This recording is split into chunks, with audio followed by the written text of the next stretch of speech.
Good afternoon, all you League of Women Voters and Democracy NC staff. Welcome to our presentation tonight, Twitter as an Advocacy Tool. And I just like to welcome you all. We're happy to have you join us, and we are very fortunate that Saylor Jones is here today, as our organizations share the same value of ensuring that democracy works for all. Before I introduce Saylor, I do want to remind our members of 2 Twitter help sessions that we have scheduled. They will be held on Wednesday, April 7th from 1 to 2 p.m., as well as Monday, April 12th from 7 to 8 p.m. And both of these are drop-in sessions for any LWV-NC member who wants to help with anything related to Twitter. It will be a follow-up to Saylor's presentation tonight. So if you have any questions that you still have afterwards, these help sessions are a great way to get all your questions answered.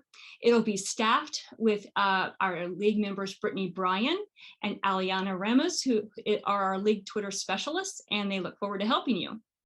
And just to let you know, my name is Cheryl Tung, and I serve as Advocacy Chair for the Wake League. And now I'd like to introduce our guest presenter. As Democracy North Carolina's campaign director, Saylor Jones supervises Democracy North Carolina's branding and communications work, digital efforts, resource production and trainings, and works closely with advocacy and organizing teams and external partners to coordinate key campaigns and programs. Saylor graduated from the University of North Carolina at Chapel Hill with a BA in anthropology, earned his JD cum laude from North Carolina Central University School of Law, and is a member of the North Carolina State Bar. A native of rural Eastern North Carolina, Saylor has worked with various NC-based social justice organizations, including Equality NC, the League of Women Voters of North Carolina, NARAL, Pro-Choice NC, NC AIDS Action Network, and the North Carolina NAACP. His honors include the ACLU of NC's Sharon Thompson Award for Courageous Pursuit of Equal Rights for LGBTQ North Carolinians, the Blueprint NC's Trailblazer Award, and QNote's Carolina's statewide LGBT Leader of the Year Award. We're happy to have you join us, Saylor, and I will now turn it over to you. Cheryl, that was the warmest welcome I've received all day. So thank you so much, my friend. I appreciate you. Friends, League of Women Voters of Wake County is my favorite organization, so I'm so pleased as punch to be here today. I have exactly 1 hour of stuff to share with you, and so I'm gonna shut off my video. I'll turn it back on at the end, but I want to show you the beautiful bean footage of what I want to show you. So I'm going to share my screen, Diana, if I can do that, and take away from you. Hopefully everybody can see my screen. Yell at me if you cannot, but we are here today for the special League of Women Voters of Wake County presentation of Twitter for Advocacy. This will be your guide for how to shape your online advocacy strategies on the social network that I would argue is the most important of all platforms for nonprofits like ours today. I'll be your host. As Cheryl said, I'm Saylor Jones. I use he, him pronouns, and you can find me most easily on Twitter at twitter.com/jsaylorjones. It's right there on the screen under those birds. I'm currently the campaigns director at Democracy North Carolina, as Cheryl said, a role I transitioned into in 2019 that also encompasses our communications, digital, and training programs. I've been tweeting with Democracy NC since 2016, but I've managed social media channels for nonprofits since 2007. Yes, I'm very old, but I began using Twitter specifically for advocacy in 2011, which was a special year for us all. Over the last decade, I've employed the world's 16th largest social network, yes, there are 15 ahead of it, to make changes on a variety of issues from LGBT equality to reproductive justice, to racial justice, to voting rights access. So I've been training League of Women Voters members specifically on Twitter since 2014, when former President Mary Clens emailed me one day in a panic and asked me to get these ladies tweeting, her quote, But today's training will be a bit different from the basic League of Women Voters trainings from prior years. Back then, I walked folks through setting up an account, choosing a username, basic functions like retweeting, so that today's training can have something for everyone in our hour-long time slot. I'll dispense with talking about anything that's more easily Googleable, although the rule still stands to not pick anything universally offensive as your username. So keep that in mind, friends, and try instead to focus on the basics of tweeting for advocacy specifically. Basic examples of how it works and some case studies of proven results that can work for you. Hopefully that means even if you've been tweeting for a while and just want the latest, there will be something new for you too. Now, that doesn't mean there's not something here for Twitter newbies. A lot of what works in terms of advocacy on Twitter incorporates basic terms and tactics, just with a twist. So, in the process of learning, for example, how to advocate and build support for fair voting maps, which we all care about, you'll want to know how to use things like direct messages or DMs. You'll want to know what a Twitter list is and basic tools that can help you track important accounts on the Fair Maps front using things called hashtags with the pound sign in front of them. Similarly, the @ sign followed by a username is used for mentioning or replying to other users, which is also important to our advocacy. So while we're talking advocacy on Twitter, new users will get a lot of the basic tips as well. Last thing I'll say on the basics, friends, for folks who are new to Twitter or who are skeptical that it's for them, and I get that in every League of Women Voters training, please know that the basic mechanics of Twitter make it remarkably easy to use. And unlike Facebook, the platform hasn't changed dramatically since it launched about 15 years ago, meaning what you learn today may not be immediately rendered obsolete by tomorrow. Here's looking at you, Facebook. So why do I care so much about Twitter, the world's 16th largest social network? Because to date, no one social network has allowed advocates like me to reach out and impact the world quite like it. Every social media channel has its pros and cons. We know that, friends. But compared to Facebook, still the world's #1 social network, the way Twitter works is more conducive to reaching new audiences in an organic way and joining or even starting a public conversation and reaching the people in power that make a difference. Both of which I assume you'll agree are key parts of our advocacy work moving forward in 2021, from teaching civics to fighting for fair maps. And while Twitter has lagged behind our friends at Facebook in terms of users, it's more popular than ever with advocates like us. American nonprofits saw a 15% increase in followers in 2020 compared to the year prior. If Facebook or Instagram are the walled gardens of social media of content where it's curated just for us, for our own networks, Twitter is our public square, friends. And your tweets are accessible to all of the media makers, politicians, and even celebrity influencers you care to reach. And that's why I'm here today. I'll be sharing tips for advocacy in 5 convenient parts, friends. We won't go more than 5 today. The basics of Twitter in 2021, including who's on Twitter and how Twitter is more conducive to reaching new audiences in an organic way in the ways that we need to advocate. The basics of building our Twitter advocacy strategy. We'll talk a little bit about that, including building audiences and curating content. The latest best practices for your Twitter accounts, including everything from the types of tweets to free Twitter or third-party tools out there that make it so easy to moderate. We'll give you some relevant examples. I know a lot of people like to work in examples. I'm going to give them to you on how certain tactics and tweets can build effective advocacy campaigns for you, no matter what your issue is. And why, finally, I really want to talk to the League tonight and whomever is here from Democracy NC on why Twitter is for you. I hear a lot about why Twitter isn't for people. I want to share with you why Twitter is for you. And remember, registered users on Twitter can post, like, and retweet tweets. That means sharing, but unregistered users can only read them. So if you want to get into the advocacy game, best to get started today if you haven't already. In case you miss anything, this presentation is being recorded. Cheryl or Diana, one of them is smart enough to do that. I know it's being recorded even now, and I can make this presenter's guide and slides available to you at demnc.co/Twitter advocacy, even now. But don't read along, friends. Sit back, pour yourself a cocktail and enjoy the next hour of presentation. And if you have questions, because we will be running to an hour, so there will not be an official Q&A, please tweet at me at jsailorjones. I'll also share my email at the end of today's event. Before I really get started, special thanks to my friends at the League of Women Voters of Wake County for hosting me today. I cannot tell you how many times I've been side by side with you in a redistricting committee hearing, and I really appreciate you opening up this training for Democracy NC folks, many of whom had expressed an interest in just this topic. Welcome to you all, and I hope that it is helpful. So let's get this party started.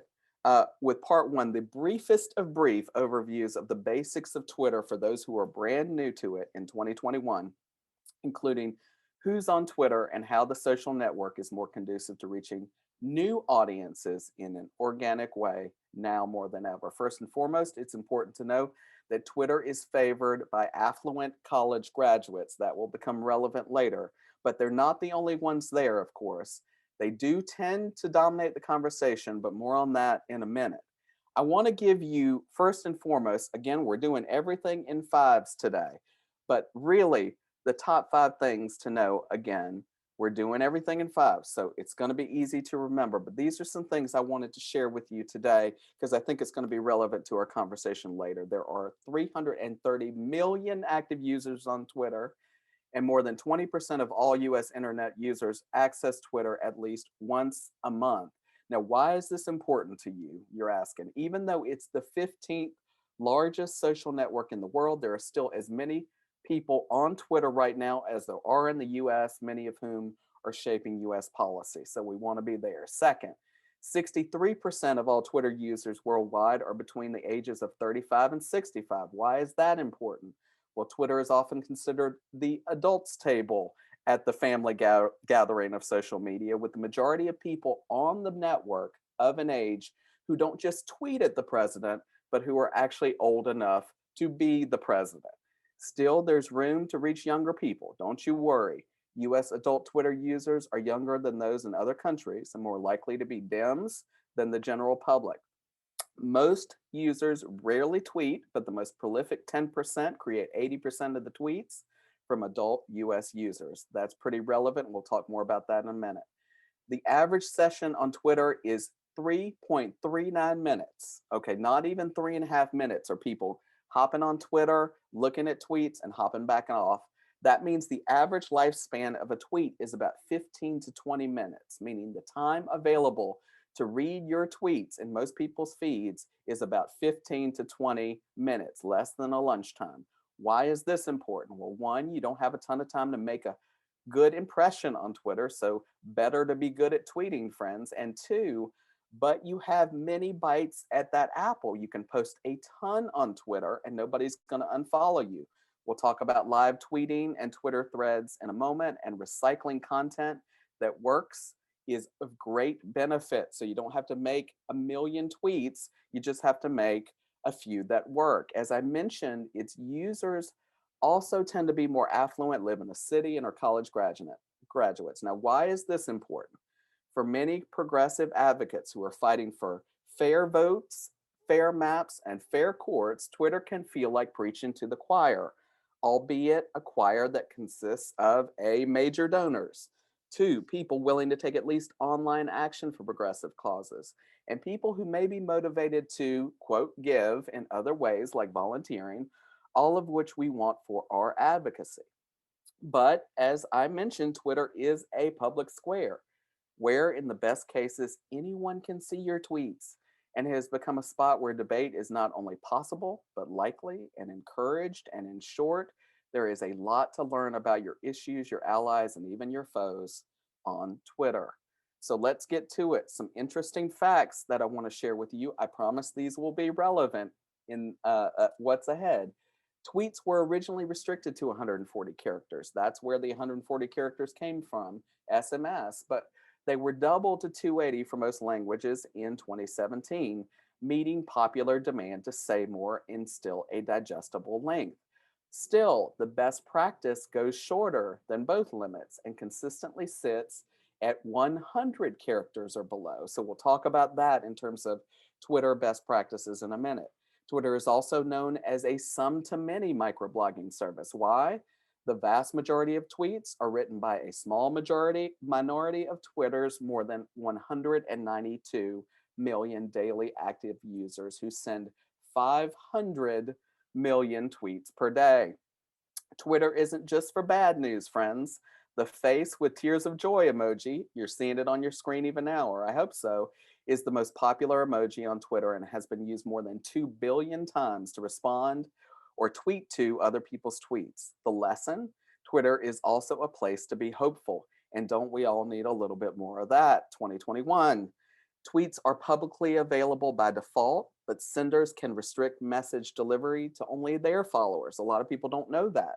Users can mute users they do not wish to interact with and block accounts from viewing their tweets. But I would encourage you to ignore this particular fun fact.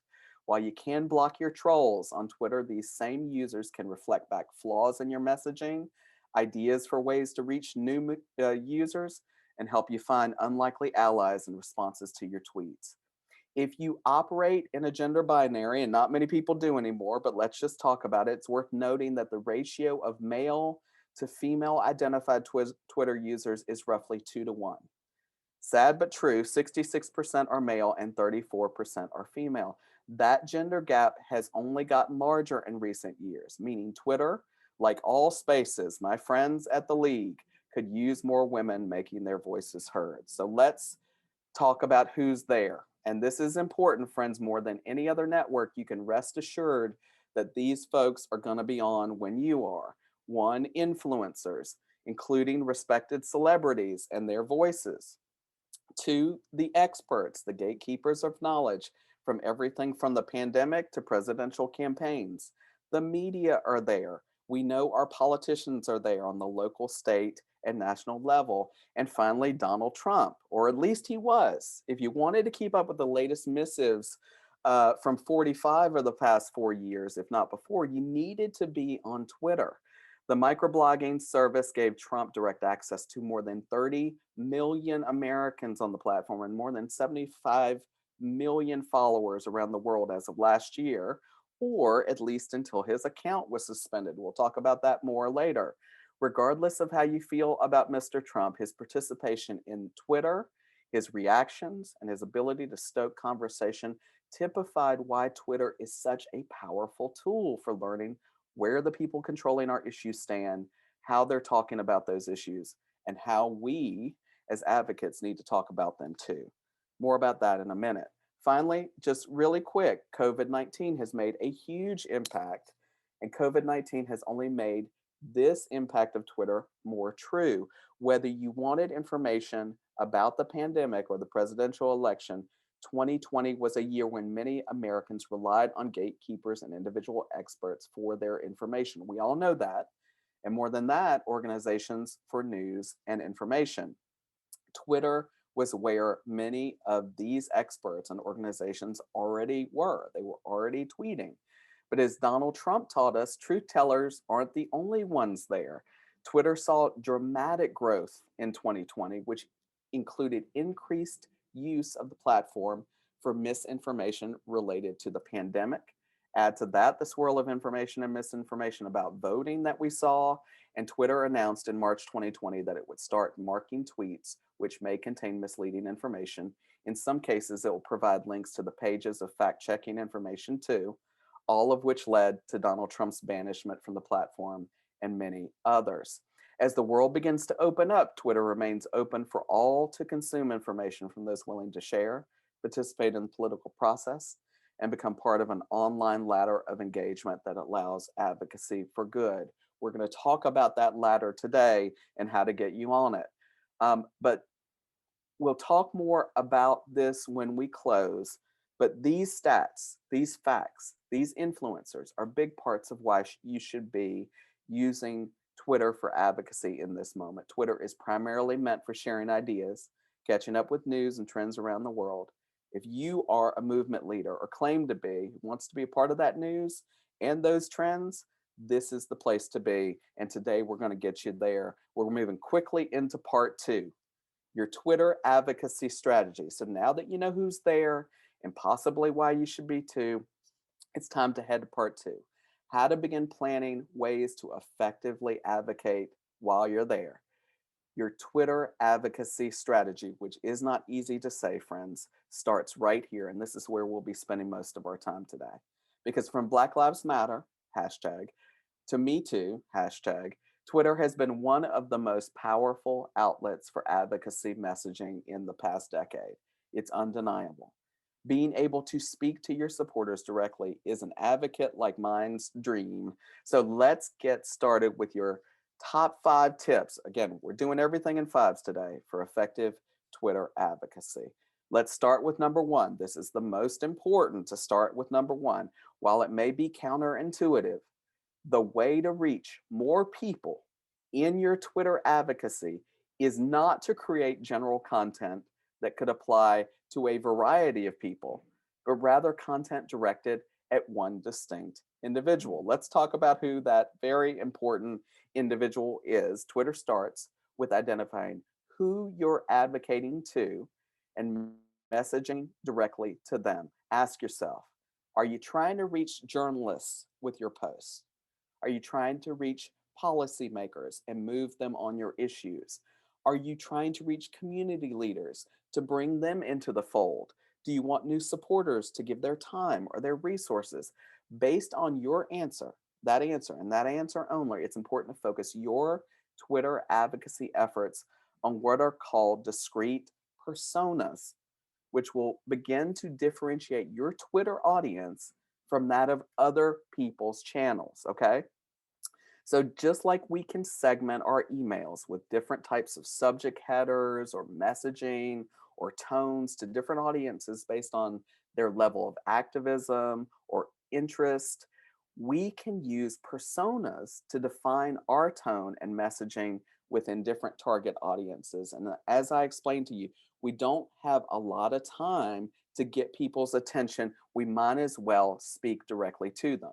So your first pro tip of the day is about Twitter personas. A persona gives a face to a typical member of your target audience. They are fictional representations rooted in all those great behaviors and all that knowledge that you have of the people who are in your social network or who you know personally through either Twitter or email or through your events. It may sound hokey, but it works. You'll essentially have one person in mind to represent what you know about each of your target audiences. To create a persona, use any data you have on the demographics and habits and interests of your example supporters. The media who cover your issues or the politicians you want to pressure, combined with your own knowledge of your audience and what its members have in common. So, are you running a Twitter campaign right now to reach new donors or new volunteers? Are you ramping up to educate people about redistricting in 2021, what the delays in the census mean for it, what can happen to municipal elections as a result? Well, then ask yourself, what do these people have in common that we're trying to reach? What's their background? Are they married? Are they single? Do they have kids? Do they have high income, low income, education? What's their education level? How does the League of Women Voters of Wake County want to help them? Or do you help them already? What would be a typical elevator speech to this person to get them involved with your organization? That, all of that can help define what you say on Twitter and the tone you use when you say it. So maybe based on their giving history, you can determine that your target supporter audience is women between the ages of 35 and 55, maybe, who are likely donors or advocates to your organization. Then you craft a persona that may tell you that these women are also working mothers with school age children looking to help make voting accessible for future generations. Let's call your supporter persona that you're trying to reach, and therefore you are going to become on Twitter, Tanya. With Tanya in mind, you might put together a short video, an image series, or tweet thread directed at busy moms with families investing in the League of Women Voters of Wake County, both financially and or with their time. Are you trying to reach media instead? Do you want people to write about what the League of Women Voters is doing to support fair maps? Well, the same thing is true. Look at who is writing about the issues you're working on.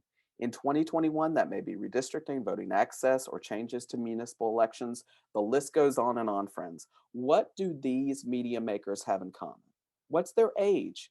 What are their other beats? What does their content look like on Twitter? Who are they retweeting when they get on Twitter?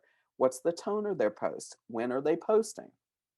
Crafting a persona may tell you that your target reporter is one who relies heavily on data, posts primarily at night, and tends to retweet posts that show an understanding of the General Assembly or the history of state politics. Cool. Let's call your media making persona Travis. With Travis in mind, maybe you could craft some graphics containing data on how fair versus unfair redistricting practices have impacted local elections, or a Twitter thread about the 2011 redistricting process that shows how this year will be different. Okay, so we're kind of trying to understand what these things are. I'm going to escape out of this for a minute and show you my tweet deck just for a minute, So let's look at a pro tip really quick for working with personas. A Twitter thread is a series of connected tweets from one person. With a thread, you can provide additional context, an update, or an extended point by connecting multiple tweets together. You can create a thread a couple of ways, most easily explained by replying to a tweet over and over again. So I'm in my tweet deck now. We'll talk about tweet deck later. I want to let you know that earlier today we did a Twitter thread. I did a Twitter thread and my persona, like your persona, I wanted to reach the media. I wanted to remind the media and our supporters of a bill, Senate Bill 326, and how it's called the Election Integrity Act, and how it is bad news, and how it is like the election integrity bill from Georgia. So I posted something with our action, and I Sailor, continued to reply to it. Sailor, sorry, Yes. we're not seeing that on your screen. I think you Oh have to put it no. on Canva. Oh, Just want I'm to let you know. sorry, y'all. I'm That's sorry, okay. y'all. So imagine, if you will, imagine a world, if you will. Hold on, I'm going to try to share again. There we are. There we are. Can everybody see it now? Cheryl, can you see it? Yes, I can. Okay. Yes, I can. Thank you. Okay, great. Sorry, y'all. It's taken me a minute. So this is an example of a Twitter thread. And again, I'm in TweetDeck. I'm not in Twitter, but I'll explain TweetDeck later. Do you see this little line on the left? That is formed from replying to my original tweet. What I wanted people to do, let's just scroll down just a little bit, is understand what was happening in the Senate redistricting hearing today. It was more than 280 characters worth, but I wanted people to know. I wanted them to understand what the bill did. I wanted them to understand who was in the committee and who we were asking them to reach out to make a difference.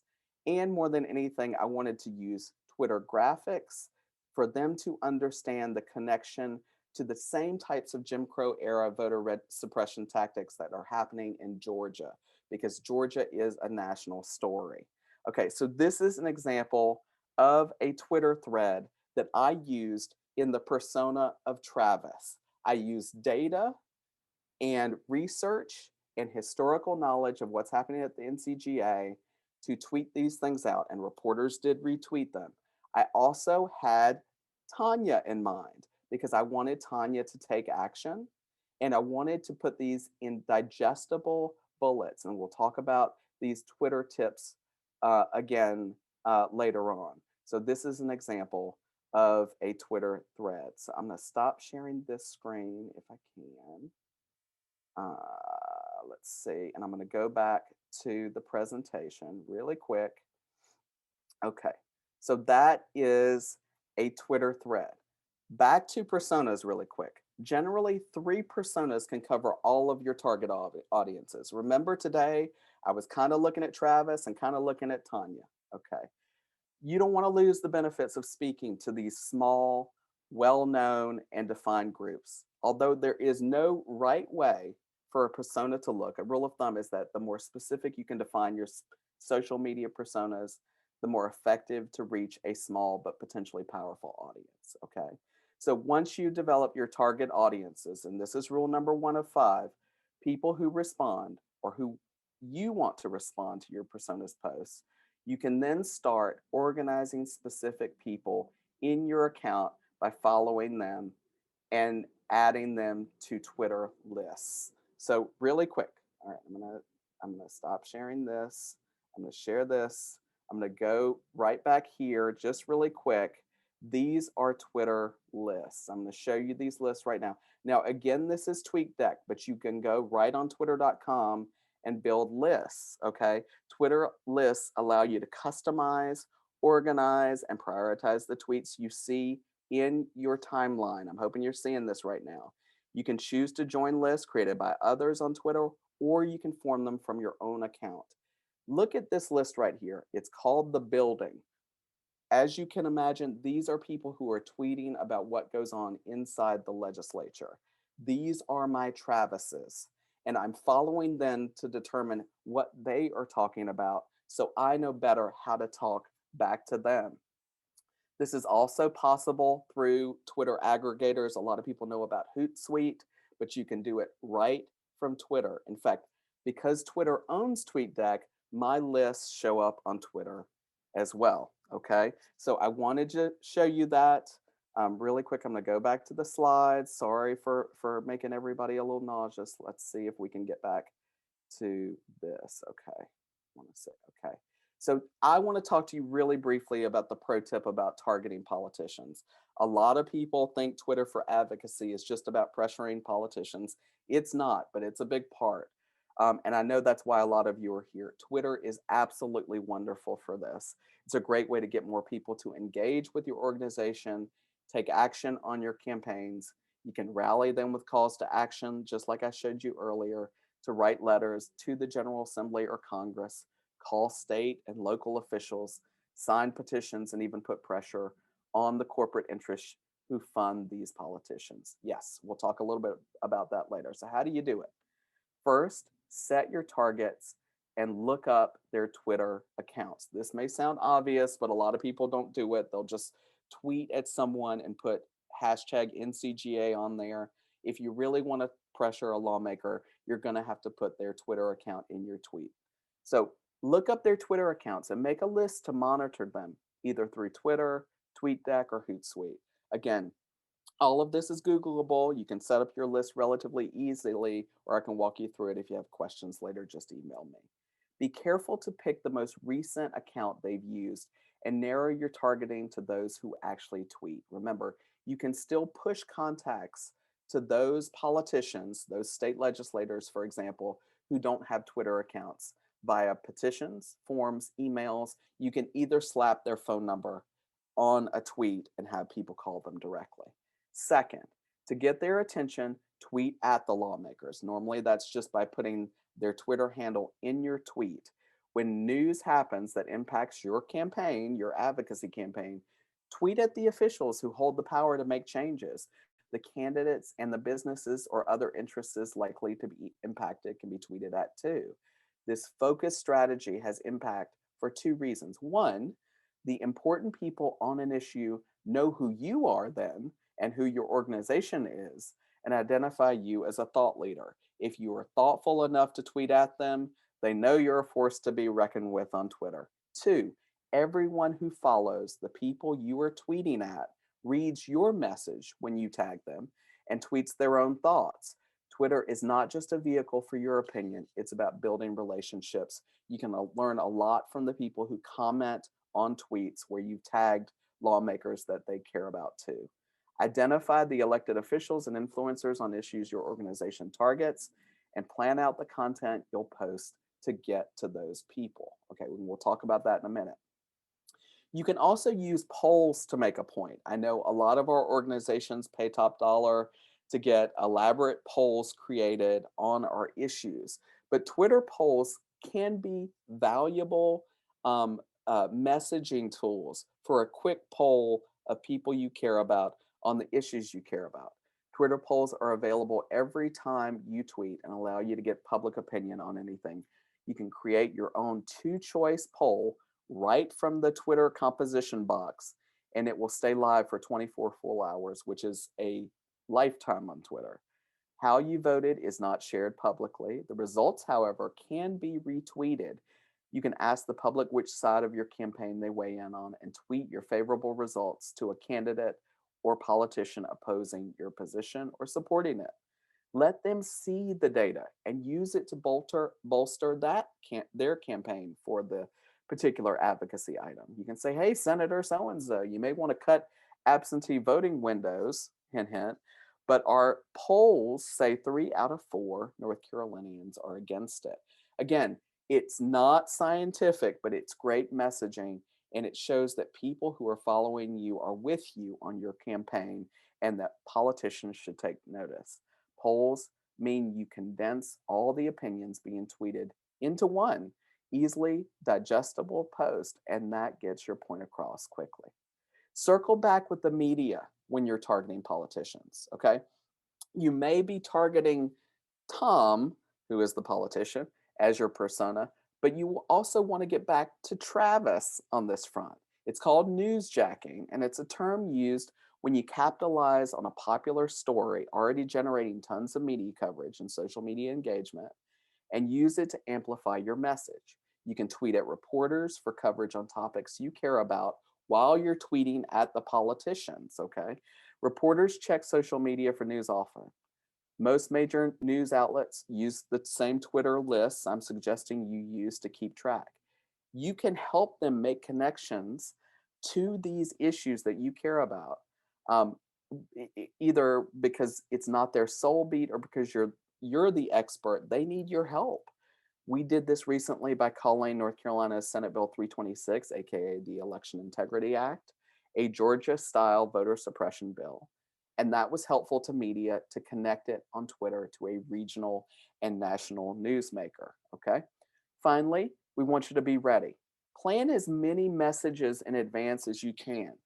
Tweet or schedule those tweets. You can do that on TweetDeck when target lawmakers are typically online. You can see when they're online because they're tweeting.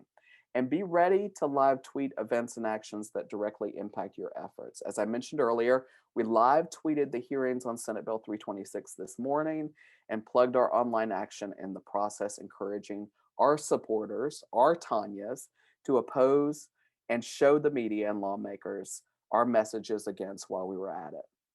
We have literally seen lawmakers following our Twitter threads from the floor of the General Assembly and using our organizational messages to elevate their questions about a bill in chamber debate. I promise you it works. Be unique. That's the last thing. We need for you to stand out. This is high school all over again, friends. If you want to be popular, make your posts stand out. Include infographics and fun pictures of your organization rallying at the legislature. Post your selfie with bill sponsors. Do whatever it takes. Convention is not going to get you noticed in the 3.5 minutes you have to get noticed on Twitter. And if originality is not your strength, if writing tweets is not fun tweets is not your forte, pair your posts with multimedia items, podcasts, YouTube videos, articles, or any multimedia content your team is a part of or supports. It's a simple way to increase traffic and give a little bit of extra background in the process, and that's what we need. Part 2. Okay, you have your target audience, okay? You've drilled down on how to get to policymakers, the media, maybe even your supporters. We want you to generate calls to action. So do you want people to share your tweets? Do you want them to make a pledge? Do you want them to sign up for email alerts? You can have multiple calls to action, but you should focus on the ones that help reach your specific advocacy goals and enable you to maintain relationships with people, like capturing their contact information. If that is a goal, the easiest way to do that, put together an action that people need to fill out the fields for and gather their contact information for the fight ahead. Pro tip, just say no to slacktivist. Yes, that's a real term. The people who may voraciously read your posts but never take action. Those are not your people. Remember, the point of any online call to action is the same as offline, moving people up a ladder of engagement. Use Twitter to keep engaging with the people who engage with you. Your mini asks, these mini calls to action, will shape your content in the ways in which you measure the results of your efforts. For example, if you're asking people to sign up for emails, you'll want to track how many of the newsletter signups on your website are coming from Twitter traffic. The easiest way to do that is a Google Analytics dashboard. Google Analytics dashboard, it's normally cookied to the website that you manage. And if you need more about that, you can Google Analytics dashboard, and there's tons of content about that too. The third thing I want you to do is to post original content in your advocacy campaign. You don't have to plan every single tweet far in advance. Okay, that would be a full-time job, but it helps to build a treasure trove of facts and stats and visuals and clips and quotes and evergreen messages you can use to fill out your posting schedule. Fun fact, I use Moral March photos about 90% of the year as stock photos as part of my posts on Twitter, just to add an image, a really compelling image of people holding signs that support my campaigns. Try to work in links to your website to drive traffic to more information like research reports, blog posts, and other ways to get involved. Again, you got 280 characters. The best ones are under 100. Use links to share more information. And decide on the tone and personality you want to bring to your account. Remember Tanya's persona and consider the shareability of your tweets when you're making them. You can place all of these planned tweets into social media kits that you can reference when you've scheduled your tweets and send them to your volunteers, to your membership to share in their own words, or just give them a heads up that you're sharing these tweets and you need a retweet coming out of the League of Women Voters account. You can also use them to track engagement. You can highlight tweets that worked and use them again and again as needed. Again, the shelf life of a tweet is 15 to 20 minutes. The odds all of your supporters have seen that tweet are low. You can share the same tweet again and again, normally to the same results. And as a pro tip, you can use Twitter's free analytics tool to see what worked in terms of tweets every single month on your Twitter account. Just go to analytics.twitter.com. Content curation. We're moving quickly through. If your head's spinning about making good content, and we're not even to that section yet, but if you're worried about it, which we'll talk about more in a second, now's a good time to remember that you can also curate information from others as part of your plan. You'll still want to add your own insights and commentary, but Twitter is made for retweets. You're going to want to raise the voice of others that share your point of view and like-minded articles. And when you share other people's content outside of a retweet, be sure to mention the owner or the writer in your content for the post. It's a great tactic for linking up with like-minded influencers and a great way to give them a shout out. Last but certainly not least, I just want to say really quickly the difference between retweets and quote tweets. For the basic users, the quote tweet lets you say something along with your retweet. That language appears on top of the tweet while showing people the original tweet. So it looks like you're just commenting on top of a tweet. Literally, you're just saying something about the retweet. This gives your readers a quick and possibly influential frame of reference to what you are talking about in addition to what that tweet provides. You want to do this because you feel strongly about what you are retweeting. You want to give your followers and readers some context. Also, you can do things like add a great hashtag that you know would give the tweet more mileage. So if you see a great tweet about redistricting, you can quote tweet and put hashtag fair maps at the top and give it more sustainability. Currently, a retweet allows your followers to not only read a tweet you endorse, but respond to the original tweet, giving that author more traction. Okay, so if you just retweet something, you hit the little arrows at the bottom of the composition box, you're retweeting. A quote tweet allows your followers to respond to your tweet, but does not show up as part of the original tweet. So just know when you quote tweet, you're grabbing someone else's content really for your own usage. When you retweet, anything that comes up from your networks in reply to that tweet goes back to theirs. Okay, so use quote tweets sparingly when you really have something important to say. Last but certainly not least, we're going to talk about, these are the difference, by the way, between retweets and quote tweets. The one on the right is a quote tweet. The one on the left is one I just retweeted. Hashtag gold. I won't spend too much time on this, but hashtags are incredibly important to tagging like items on the interwebs and getting on the Twitter space rather, and getting eyes on them. Research existing hashtags and use them. If you want to talk about redistricting, fair maps is a good one. Hashtag redistricting is a good one. But a pro tip: keep your hashtags to a minimum of one or two, if at all. In the last 5 years, many of the most successful tweets are shorter and eye-catching, like Ayanna Presley's tweet on the page right now. Even though a hashtag may help you get more eyes on your tweet, um, it sometimes makes them harder to read. If you put a ton of them in there, making them hard to read makes them less likely to be shared. And one more tip for good measure, that's about engagement. Like all social media, Twitter isn't meant to be a one-sided conversation. Be sure to carve out time to meaningfully engage with other people's tweets when you can. It's so helpful to build relationships on Twitter and really elevate someone who may have a small following, but a lot of good things to say. Last thing I'll say about this before we move on, and I want to move on quickly because we're running low on time, direct messages are a great way to engage. If you go to your Twitter page, go to the left-hand screen, it says messages. You can actually send the equivalent of an email message to your followers. And this is a great way either to follow up with reporters who follow you or to provide customer service to your supporters who have questions, everything from on elections to redistricting. So pro tip, use your DMs as a customer service tool for all of your personas on there. And last tip, really briefly, I want to talk to you about Twitter chats. Twitter chats are conversations that occur on Twitter at a designated date and time. These are great ways, like a Twitter forum or a Twitter town hall, to really get a lot of eyes on your issue. You can set up a Twitter chat, say we're going to talk this hour about hashtag fair maps, and schedule pre-planned tweets ahead of time to moderate a conversation where you bring other people in. Great way to get people to follow you and engage with your Twitter advocacy. So we'll talk more about examples of a Twitter chat in a minute. We're moving right along. We're at part 3 now. We're going to move here. We got about 12 minutes left. So I'm going to run through these things quickly. But you've got the basics, you've got the tactics.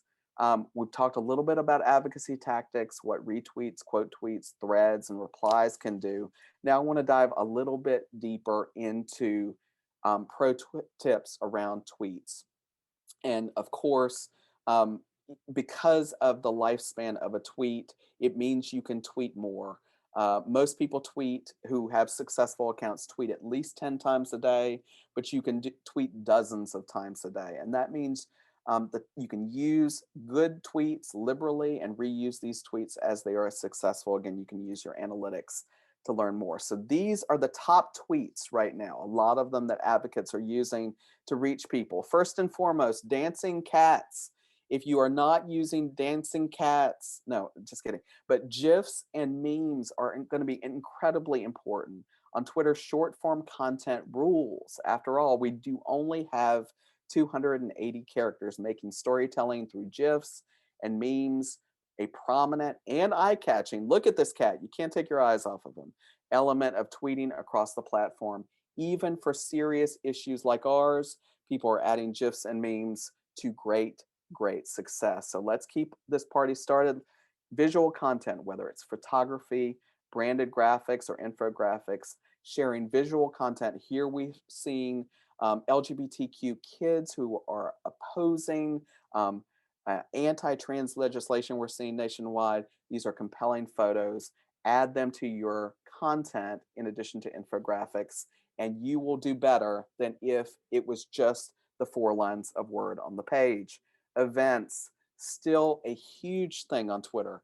We thought these might fall by the wayside, but event posts are very, very important, especially in the age of COVID, where people from all over the nation and the world can join your virtual event if you promote it online.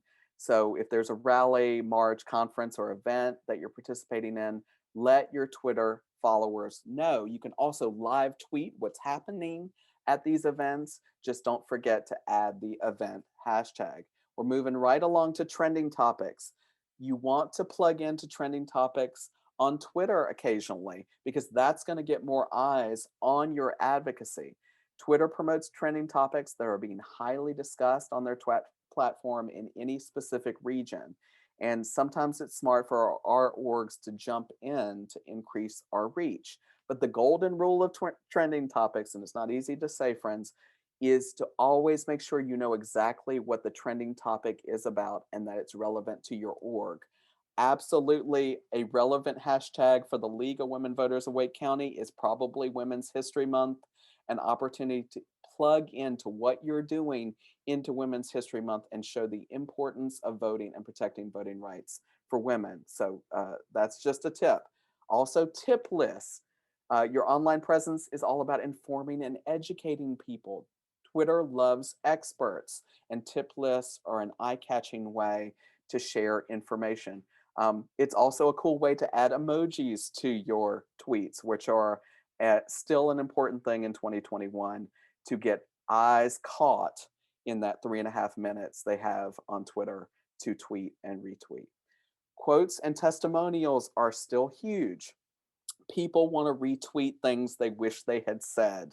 So anytime you can, include quotes or curate other people's quotes to move your advocacy along. 7, curated data. Maybe you don't have a research team at the League of Women Voters of Wake County. I'd be highly surprised if you don't have someone who's interested. But research and data is really impactful and is a way you can prepare tweets ahead of time and pull them out when the time is right. For example, here, when the federal minimum wage is being debated, or when people are looking for COVID relief. 8, polls. We talked a little bit about this, but this is what they look like. You can share polling information. These are highly retweeted things that show up on your account to show support for the advocacy that you are doing. Ask people questions. What bill are you most eager to support this NCGA session and why? Ask people questions. You're asking people to reply or quote tweet your question, and that is engagement. You'll need to know who is ready to engage with you on your advocacy issues. What if people say voting rights, redistricting, municipal elections? You know, they're your people, they're your Tanyas, and you may want to follow them or DM them and let them know about your advocacy to see if they can help. Finally, the most important thing you can tweet, period, exclamation point, statements of conviction. Twitter responds to people taking strong stands on issues that they care about. Do not mince words on Twitter. ACLU National does a great job of this. Provide your audiences with a way to connect with your organization's mission, your values, and your advocacy by making that stand unequivocal. You're going to get these slides, so you're going to be able to see these statements of conviction moving forward and model them in the work ahead. Part 4, we're almost done, friends, but I wanted to give you some strong examples that you may not see anywhere else, okay, of how advocacy works, how it really, really works. We have our advocacy tactics and types of tweets down, as well as third-party services to better execute them. It's time to see some prime examples of these tactics and tweets in action. And have I got some examples for you, friends, ones that shed light on 3 of the most important and often forgotten rules of Twitter and how you can begin to make a difference beyond just short links and infographics. So let's get ready to rumble. This is the first one I really want to talk to you about. It is lead from the top, friends. This is one tons of orgs forget in the process of tweeting from organizational accounts. The League of Women Voters of Wake County may be immune to this, but others are not. Don't tweet for League of Women Voters account, no problem.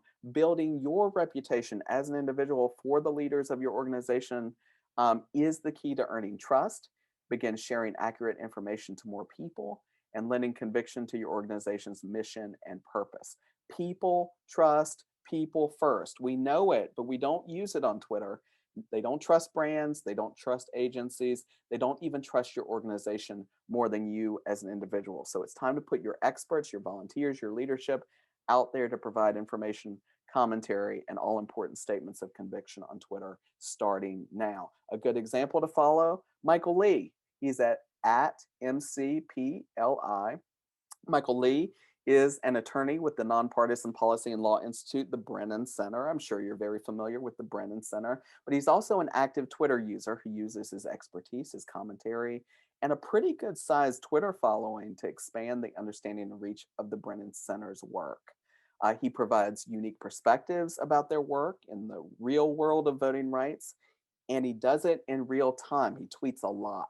This is how he's built his following, and as we previously mentioned, how you can too. And as you can see from Michael's post, he isn't just about business, he's also funny.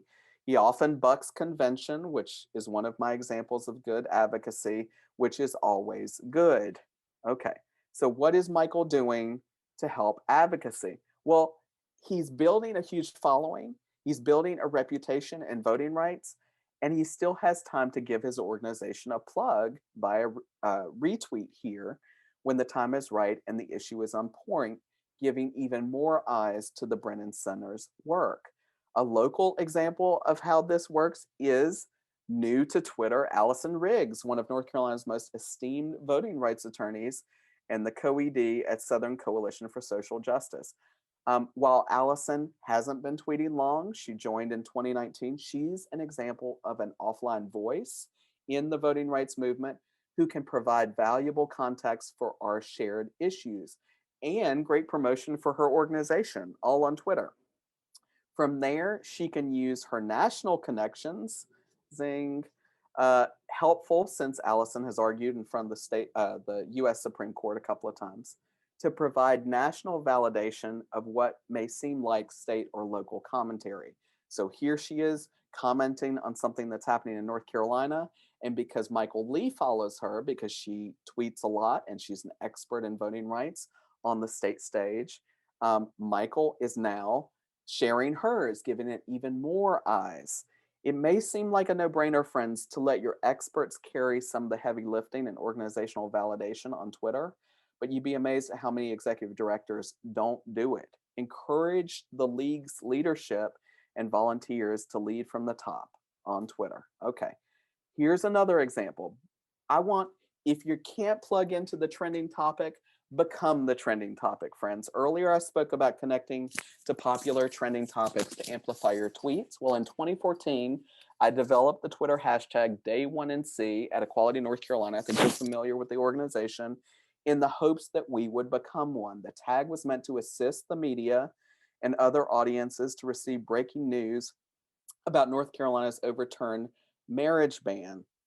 You may recall it's called Amendment 1. We planned ahead. We used it in the days leading up to a likely ruling to provide helpful background of North Carolina's place in the battle over the freedom to marry. We told stories. We introduced same-sex couples waiting in the wings to get married. We elevated news articles that reporters were writing around the story, and much, much more. Within hours of the court ruling, the hashtag Day1NC and its source, our organization, went viral.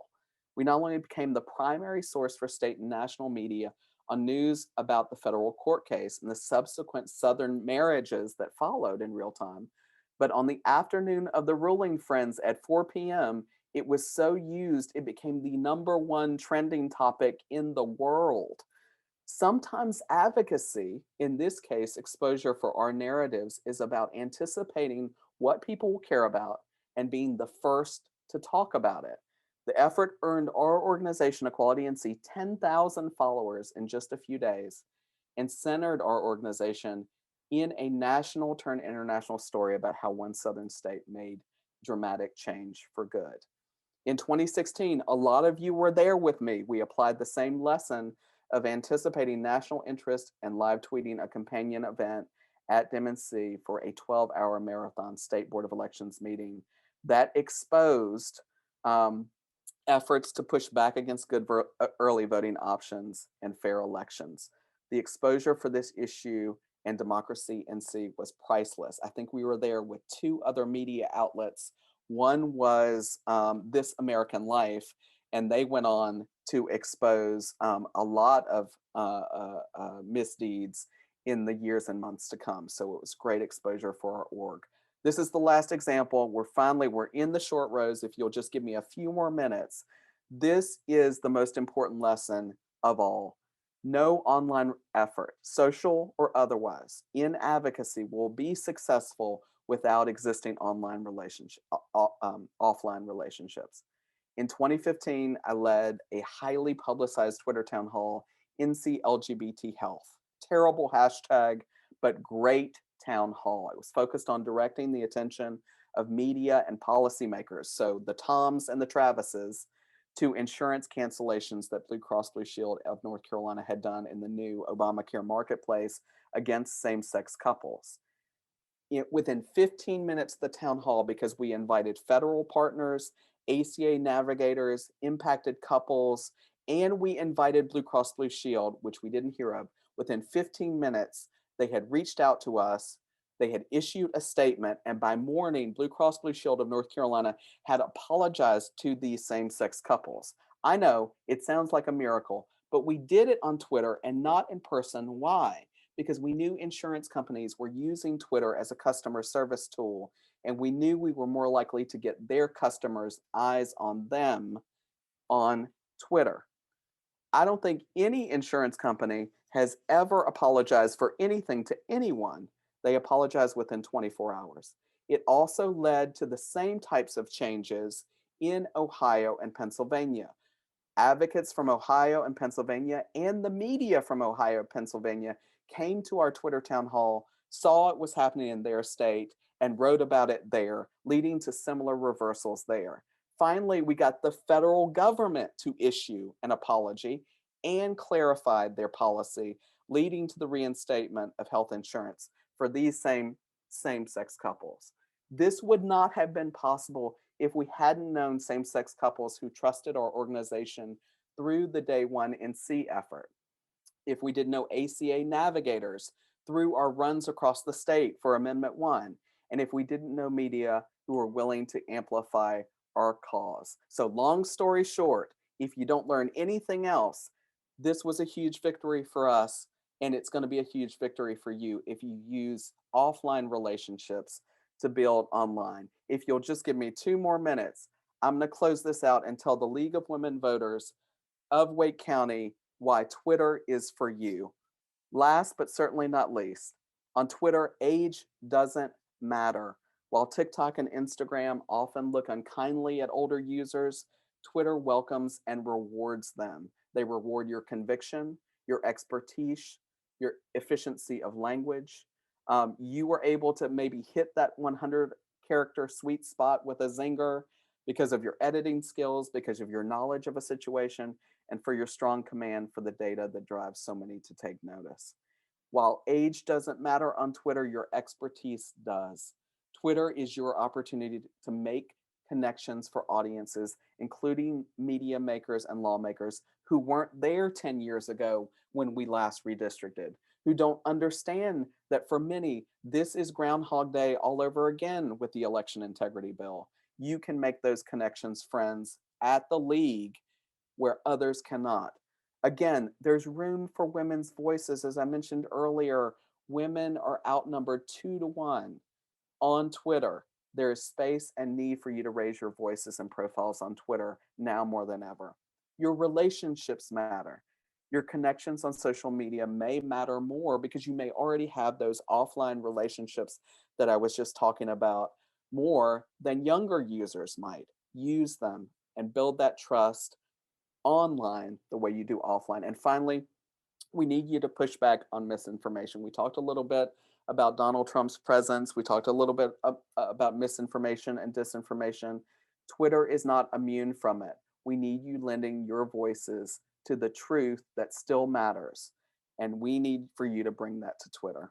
So in closing, I know we ran through a lot of information, but you can tweet at me with questions or send me an email, give me a phone call. I know no one knows how to use the phone anymore, but in closing, I hope this hour-long training helped you not only connect with tactics and tricks that work, but also showed you why you, League of Women Voters of Wake County, you are precisely the voices we need to hear on Twitter right now. As a reminder, Cheryl will be providing a recording of this. So if it's all a jumble to you now, you can listen to it again. And I will provide you with these slides and word for word what I said today. at demnc.co/Twitter advocacy. You can read it like War and Peace. It's going to be great. And if you have questions, don't hesitate to email me, or better yet, connect with me on Twitter at jsailorjones. I'm going to stop sharing my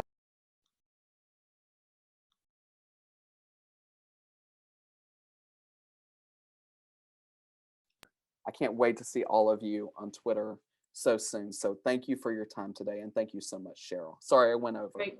Thank you so much, Sailor. This was so much great information. I know you've got to get out of here and you have somewhere else to go. I just wanted to say, of all the information, there was one quote that you made tonight that just made me laugh out loud. And it was, "You want to be popular? This is high school all over again, friends." So thank you very much. And I'll let you go. Bye. And just let all of our members know, I know this was a lot of information for all of you. I know I plan on, once the recording goes up on our YouTube channel, I will probably listen to it at least 3 more times with my earbuds in. So we will make the slide deck available to everyone. It will most likely be on our website. The video recording will be on our LWV-Wake YouTube channel. And also, most importantly, I know you all may have a lot of questions about the technicalities of Twitter or some things that Sailor talked about tonight. I know he's given you his information, but that's why we have these 2 help sessions for everyone. And we really encourage you. The registration links are up on our website under events. And again, there's 2 of them.